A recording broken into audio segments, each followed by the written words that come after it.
ইমামকে যদি আপনি রুকুতে পান তাহলে আপনি সে রাকাত পেয়েছেন, সেটা গণ্য হবে। কোথায় পেলে রাকাত পাইছেন গণ্য হবে? রুকুতে।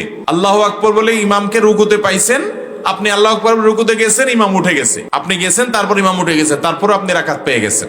কথা কি বুঝাতে পারছি?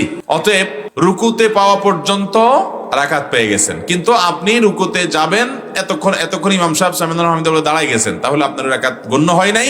যখন রাকাত গণ্য হয় নাই, তাহলে আপনি কি করবেন? ইমামের সাথে শামিল হবেন না দাঁড়ায় পরের রাকাতে যুক্ত হবেন?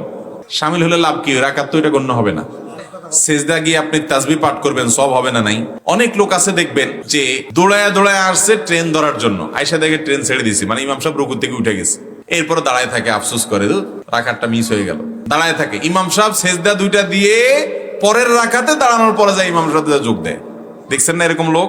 সরাসর বল, আপনি দাঁড়ায় থাকলে কি সওয়াব পাইলেন? আপনি যদি যোগ দিয়ে ফেলতেন, রাকাত গণ্য না হইতো, কিন্তু সেজদা দিছেন দুইটা, সেজদার মাঝখানে দোয়া পড়ছেন, আবার তাকবীর দিছেন, আপনি সওয়াব পাবেন না?